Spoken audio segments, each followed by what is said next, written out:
I'm Nick Ramirez. I'm from Reno, Nevada. No, but I've lived here the last 18 years. I was born in Fremont, California. Just Reno always took care of me. I mean, we're in the artist loft right now. I've lived here 12 years. I met amazing people. I started going to Burning Man in '96, so that influx of influence and art and like kind of made Reno subculture mecca, you know what I mean? Like people always stop here before they go out to the Black Rock, you know? And so that has bleeded into our little city here, and I love it, you know? More places are having no slot machines and stuff in them, but having art and music in them, and it's working. You know, there's some nice places that have shows all the time, and I just like going to shows. You know, so like in Seattle, it was crazy rad. You know, and then I moved here, and it was way slower. But I found that the people here, they're fewer, but they try hard, really hard, and the ones doing it are having the most fun, and it's just a great place. And now it's like so many people are seeing blown up a little bit. It was a lot smaller in the 90s. Marianne, my wife Marianne, I want to see more top hats.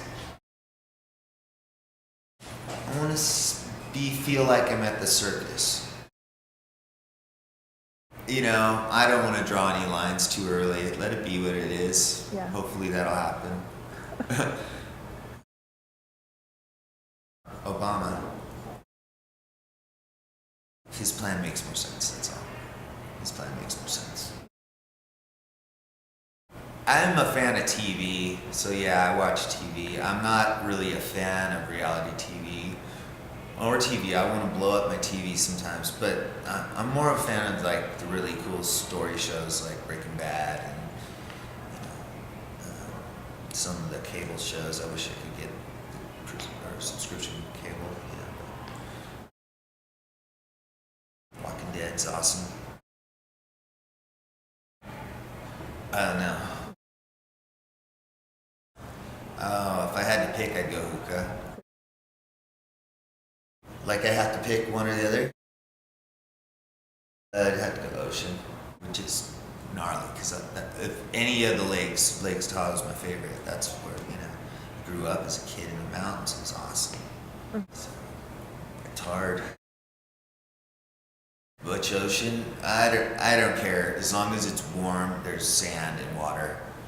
You know, I'm not a big surfer. I'd like to surf, but or maybe it could be cool to go where their surf was just to watch surfing and chill out. It's the Atomics, Pluto. I think hypochondria is attached to the front of it. Yeah, hypochondria / Pluto.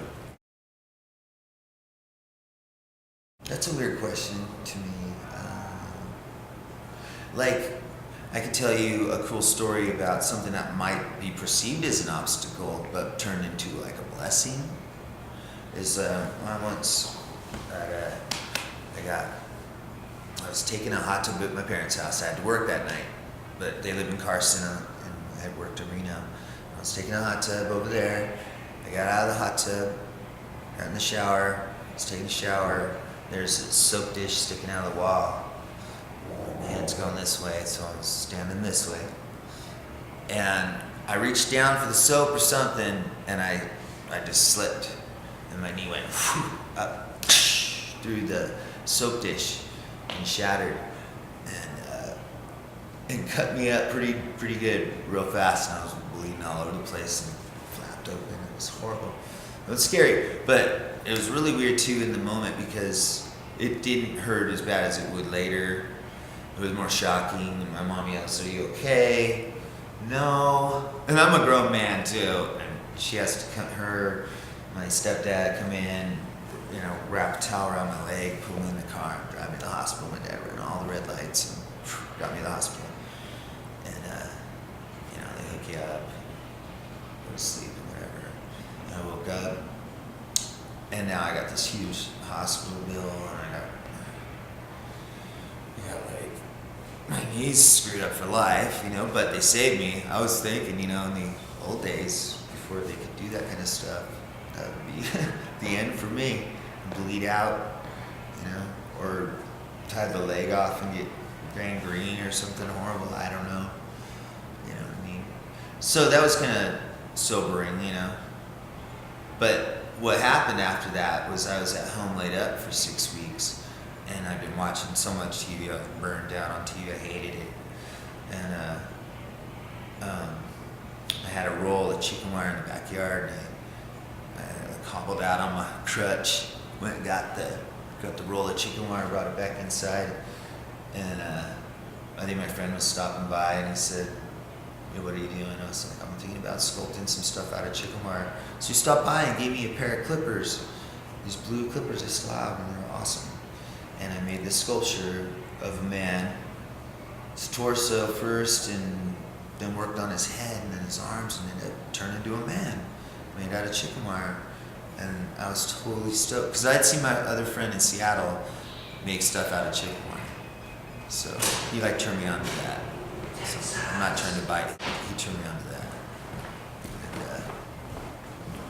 the restaurant workers from the Wild River Grill. So he showed me that, and I remembered it, and I made this torso of a man, and it was like, I kind of just modeled it after my own body and just tried to make a life-size man, and it worked, and it looked really cool. I still have it upstairs. I'll show it to you real quick, but I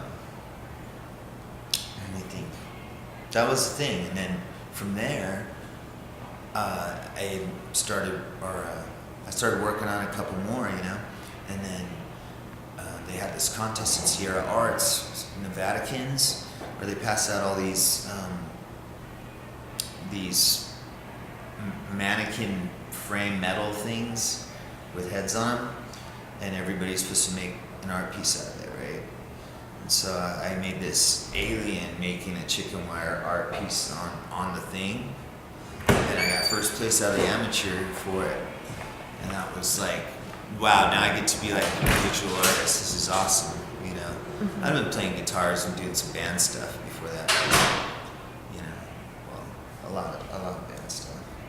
But out of that came my chicken wire, and I've been doing it ever since. I just had a show at Foxy for 2 months.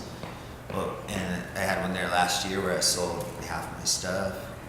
This time I sold a few. But that's, I don't know if that I triumphed over my injury, but it gave me something out of it, Mm-hmm. that I wasn't even thinking about or looking for before. Maybe San Diego with my grandfather, which I haven't seen in forever. Nick 1, because I'm Nick the 3rd, my dad's. Wants to go down there for Thanksgiving. I think we might go do that.